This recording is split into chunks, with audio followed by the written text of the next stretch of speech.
Assalamualaikum warahmatullahi wabarakatuh. Saudara-saudaraku sebangsa dan setanah air, di dalam unggahan kami dengan judul Mahfud MD nggak punya kapasitas menafsirkan ayat Al-Quran, banyak komentar yang kami anggap salah persepsi. Mungkin bahasa dan judul yang kami ungkapkan masih terlalu halus. Mungkin tepatnya secara tagline-nya seperti ini. Siapapun orangnya, terutama di dalam kampanye, di depan publik, tidak boleh membacakan ayat Al-Quran di luar konteksnya dan tanpa penafsiran dari para ulama. Nah, kebetulan dalam hal ini kemarin Pak Mahfud yang melakukan hal itu.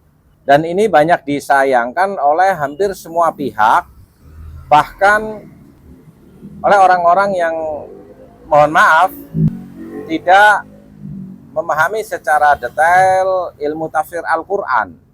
Karena ini sangat berbahaya apabila bisa dipersepsikan bahwa prosesi suksesi kepemimpinan pada saat ini dianalogikan dengan perang Badar. Ini ada komentar dari Rogan ya. Ngapain bahas Mahfud MD Gus? Lagi pula itu Mahfud bukan bicara penafsiran.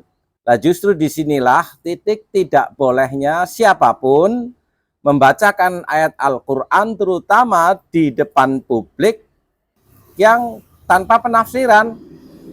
Apalagi di luar konteks sesuai kandungan ayat dan asbabun nuzul ayat tersebut diturunkan kepada Nabi Muhammad Shallallahu Alaihi Wasallam. Ada lanjutan komentar ini, @Guset Channel, wong cuma ambil ibarah Gus, lalu kita mau dukung siapa sekarang? Tanda tanya ya. Ya siapapun boleh, karena ketika paslon itu sudah ditetapkan secara undang-undang. Cuma kalau mayoritas di komunitas kami, silahkan pilih Ganjar atau Prabowo.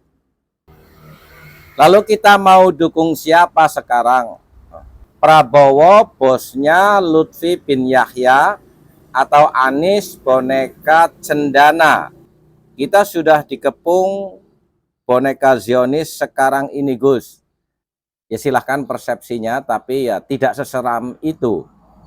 Bahwa Prabowo didukung oleh Habib Lutfi, iya. Tapi permainan para Habib itu main di semua kaki. Di Anies ada, di Prabowo ada, di Ganjar ada. Bahkan kemarin Pak Ganjar sowan ke Habib Syekh. Kita sudah dikepung boneka Zionis sekarang ini Gus. Ya boleh-boleh saja, cuma kan kita memiliki kemandirian juga sebagai bangsa. Bahkan apapun, kalau toh sampai dalam tanda petik dulu kita pernah di bawah otoritarianisme Orde Baru pun bangsa Indonesia tetap survive. Rakyat juga bisa punya sikap kemandiriannya sebagai bangsa Indonesia. Ini komentar dari Ed Karen, si Miftah terancam pidana karena bagi-bagi uang. Ini urusannya para penegak hukum ya, bukan urusan kami.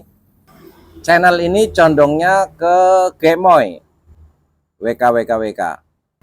Orang boleh saja menilai orang lain dengan persepsi dan kapasitas dirinya. Tetapi pada pokok bahasan ini adalah siapapun tidak boleh menyampaikan ayat Al-Quran di depan publik tanpa konteks dan tafsir daripada para ulama. Itu yang sedang kami bicarakan. Ini ada @secangkir kopi, channel suka bahas nasab Habib, tapi malah jadi mukibin Habib Lutfi, tokoh pembelokan sejarah. Channel YouTube menjadi bagian dari mass media publik, akan kami usahakan seobjektif mungkin apa yang kami bicarakan, sejauh hal yang kami mampu. Mengenai tuduhan Kami ini bagian daripada Mukibin. Bisa dilihat dari channel-channel sebelum ini bagaimana kami membahas secara objektif juga apa yang melingkupi atau apa yang menjadi persoalan Habib Lutfi bin Yahya Pekalongan. Dan kita tidak biasa diajarkan oleh orang tua kami untuk membenci siapapun. Kita on the track dalam koridor pembahasan satu persoalan per persoalan secara objektif. Jadi dalam unggahan ini kami tidak ada urusannya dengan persoalan Habib Lutfi. Ada video tersendiri yang menyangkut tentang Habib Lutfi. Ini dari @garuda, ada tanda love untuk Guse Channel. Komentarnya, saya tadinya condong ke 02, sekarang mantap ke 03. Silahkan ya, yang penting nggak ke 01. Di tempat saya Habib berada di 02, bahkan nantangin taruhan ngepur 31. Yang nggak usahlah persoalan pilpres ini dikotori dengan persoalan perjudian. Bahwa Habib ada di 02, sekali lagi saya tegaskan bahwa permainan Habib itu berada di semua paslon yang ada, sehingga siapapun yang menang diharapkan mungkin mereka masih bisa berkoneksitas seperti tahun-tahun sebelumnya, sebelum terbongkarnya persoalan kepalsuan nasab mereka sebagai keturunan Nabi Muhammad SAW. Ini panjang banget, saya persingkat saja. Mungkin maksudnya ini di 01 dan di 02 mukibinnya lebih banyak. Jadi kita bisa memilah ya, siapa calonnya akan kita dukung dengan berbagai alasan-alasan yang rasional juga. Dan realitas sosial juga bahwa para mukibin dan para kabid juga memiliki hak untuk memilih. Nah, tugas kita ini bagaimana membentengi jago-jago kita untuk bisa melihat realita permainan para kabaib itu. @adiportal tetap Ganjar Mahfud. Monggo. Pembahasan di konten ini menyangkut seseorang tidak boleh membawakan ayat Al-Quran di depan publik di luar konteksnya dan tanpa tafsir daripada ulama. Komentar dari @kuda terbang, tanpa menjelekkan yang lain, pilihan terbaik tetap 03, bukan yang lain. Silahkan memilih sesuai dengan cara-cara yang baik, tanpa menjelekkan orang lain. Jadi, silahkan menentukan hak pilih sesuai apa yang kalian anggap yang terbaik untuk Indonesia. Tapi kalau kami sendiri tidak memilih 01.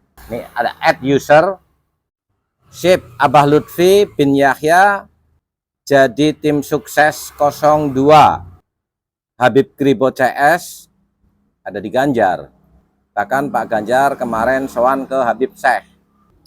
@user, bagi saya sih sebagai warga negara merasa berkewajiban fardu ain di zaman sekarang memilih yang pemimpin negara yang paling tepat di antara semua capres. Ya silahkan, ini menjadi hak setiap warga negara yang baik, memang harus terlibat di dalam proses pemilu dan pilpres yang akan datang.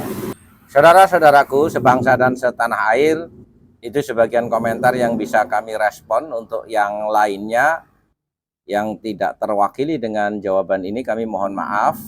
Sekali lagi, ini bukan persoalan like and dislike, milih siapa atau mendukung siapa, tapi bahwa penyampaian ayat Al-Quran yang tidak tepat justru bisa menjadi blunder, karena di kalangan Nahdlatul Ulama itu kita terbiasa dengan melihat persoalan secara detail satu persatu dan dengan perspektif kajian keilmuan yang memadahi. Oke, kita ambil contoh saja Pak Mahfud ketika membahas persoalan dalam perspektif kapasitas dia sebagai seorang profesor doktor pakar hukum. Kita semuanya termasuk angkat topi, hormat. Tapi ketika dia menyampaikan sebuah ayat Al-Quran ataupun pandangan keagamaan, maka kita juga bisa melihat sejauh mana kapasitas kedalaman dia tentang persoalan yang dia sampaikan itu. Lalu tepat atau tidak, bahkan bisa menjadi blunder ketika dalam hal yang dia sampaikan itu jauh daripada koridor keilmuan sesuai dengan bidangnya masing-masing. Oke, mohon maaf. Walafu minkum. Wassalamualaikum warahmatullahi wabarakatuh.